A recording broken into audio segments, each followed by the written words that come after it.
আজ একটা নতুন রেসিপির সাথে তোমাদের কাছে। আমার খুব পছন্দের এই রান্নাটা, তো সেইটাই তোমাদের সামনে আজকে তুলে ধরবো। আশা করছি তোমাদের খুব ভালো লাগবে। পুরো রেসিপিটা তোমরা ফলো করো আর পুরো রেসিপিটা তোমরা দেখো। যারা একটু স্পাইসি পছন্দ করো, ঝাল পছন্দ করো, এই রেসিপিটা একদম পারফেক্ট তাদের জন্য। তো চলো দেখে নেওয়া যাক। এখানে প্রথমে আমি ভাতটা করে নেব। তার জন্য প্রতিবারের মতো যেমন জল গরম হলে চাল আমি দিয়ে দিয়েছি, আর সাথে দিয়ে দিলাম হাফ পাতিলেবুর রস। আর এখানে একটা তিনটে শুকনো লঙ্কা আমি ভিজিয়ে রেখেছি, এটা কিন্তু বাটতে হবে, বেটে তারপর আমি ইউজ করব। আর এখানে আমি সবজি এরকমভাবে কেটে নিয়েছি রাইসের জন্য। সবজি কেটে ভালো করে ধুয়ে নিয়েছি। সেজওয়ান রাইসে কিন্তু শুকনো লঙ্কা মাস্ট। তো এবার যেটা করতে হবে, একটা কড়াইতে আমি সাদা তেল গরম করে নিয়ে ওর মধ্যে দিয়ে দিলাম রসুন আর আদা কুচো। সেজওয়ান রাইসে কিন্তু শুকনো লঙ্কা ফোড়ন দেওয়া যায়, আপনারা চাইলে কিন্তু শুকনো লঙ্কা ফোড়ন দিতে পারেন। আমি যেহেতু এখানে শুকনো লঙ্কা বেটে ইউজ করব, সেই জন্য আমি আর ফোড়নে দিইনি। এরপর আমি যে সবজিগুলো কেটে ভালো করে ধুয়ে রেখেছিলাম, সেই সবজিগুলো এর মধ্যে দিয়ে দিলাম, আর দিলাম পরিমাণ মতো নুন। এবার একটু এটা ঢাকনা চাপা আমি দিয়ে দেবো, যাতে সবজিটা একটু সামান্য সেদ্ধ হয়ে যায়। সবজির মধ্যে এখানে আমি নিয়েছি গাজর, বিনস আর ক্যাপসিকাম। সবজিগুলো এবার খুব ভালো করে ভাজা ভাজা করে নিতে হবে। এরপর আমি এই সবজির মধ্যে দেব পেঁয়াজ কুচি, এবং সব কিছু আবারও ভালো করে ভেজে নিতে হবে।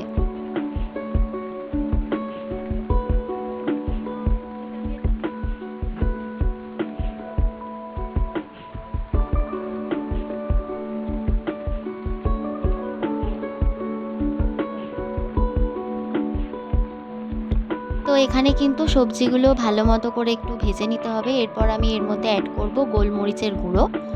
যেহেতু সেজওয়ান রাইস একটু স্পাইসি হয়, ঝাল হয়, সেই জন্য এখানে কিন্তু গোলমরিচ, শুকনো লঙ্কা এগুলো কিন্তু অ্যাড করতেই হবে।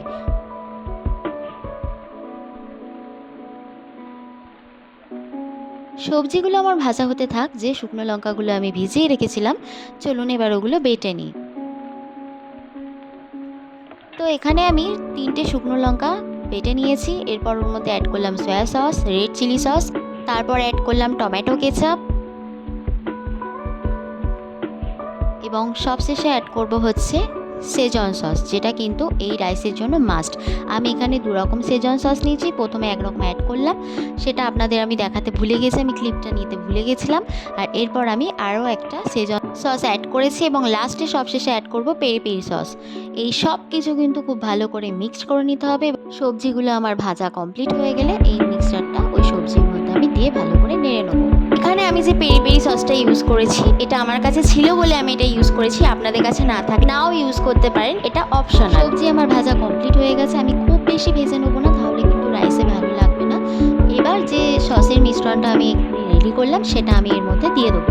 এই সব কিছু এবার একসাথে ভালো করে মিশিয়ে নিতে হবে। সসের মিশ্রণটা একটু ভালো করে নেড়ে চেড়ে রেডি হয়ে গেলে তারপর কিন্তু এর মধ্যে ভাতটা অ্যাড করতে হবে। তো এটা একদম খুব ভালোভাবে রেডি হয়ে গেছে। এবার আমি ভাত অ্যাড করব। ভাত আমি এখানে 2টো পার্টে অ্যাড করব, কারণ আমার ননস্টিকটা ছোটো সাইজে, সেই জন্য একবারে যদি ভাত আমি দিয়ে দিই নাড়তে অসুবিধা হবে, ওই জন্য 2টো পার্টে আমি অ্যাড করে ভাতটা নাড়বো। আপনাদের কাছে বড় ননস্টিক বা কড়াই থাকলে আপনারা কিন্তু পুরো ভাতটা একবারে দিয়েও করতে পারেন। তো এর মধ্যে আমি এবার পরিমাণ মতো নুন, গোলমরিচ গুঁড়ো আর সামান্য পরিমাণ চিনি দিয়ে ভাতটা খুব ভালোভাবে মিশিয়ে নেবো। তো এই রেসিপিটা আপনারা বাড়িতে ডেফিনেটলি ট্রাই করবেন। যারা একটু স্পাইসি ঝাল পছন্দ করেন, এটা কিন্তু তাদের জন্য ভীষণ ভালো লাগবে। আর কমেন্টে কিন্তু জানাতে ভুলবেন না কেমন লাগলো। তো এখানে আমি সেকেন্ড পার্টে ভাত আবার অ্যাড করে নিয়েছি, আবার সেম প্রসেস, নুন, গোলমরিচ গুঁড়ো আর হালকা সামান্য চিনি দিয়ে এই পার্টটাও কিন্তু আমি খুব ভালো করে নেড়ে নেবো। রেসিপিটা কিন্তু ভীষণ ইজি, খুব সহজে আপনারা কিন্তু খুব তাড়াতাড়ি এটা বানিয়ে নিতে পারবেন। তো এই যে এখানে ফাইনালি রেডি হয়ে গেছে সেজওয়ান রাইস। এটা কিন্তু খেতে দুর্দান্ত হয়। তো পুরো ভিডিওটা কেমন লাগলো আমাদের কিন্তু জানাতে অবশ্যই ভুলবেন না। আর হ্যাঁ, ভালো লাগলে কিন্তু একটা লাইক, কমেন্ট, শেয়ার অবশ্যই করে দেবেন। আর চ্যানেলটাকে আমাদের সাবস্ক্রাইব করে আমাদের পাশে থাকবেন, তাহলে আরও নতুন নতুন রেসিপি আমরা আপনাদের সামনে তুলে ধরতে পারবো। তো ব্যাস, এই যে রেডি হয়ে গেছে সেজওয়ান রাইস। আপনাদের রিকোয়েস্ট করব, রেসিপিটা অবশ্যই বাড়িতে একবার ট্রাই করবেন, আর আমাদের কমেন্ট বক্সে জানাতে একদম ভুলবেন না যে এটা কেমন লাগলো। তো চলুন আজ এই পর্যন্তই, নিয়ে চলে আসবো পরের ভিডিও খুব তাড়াতাড়ি।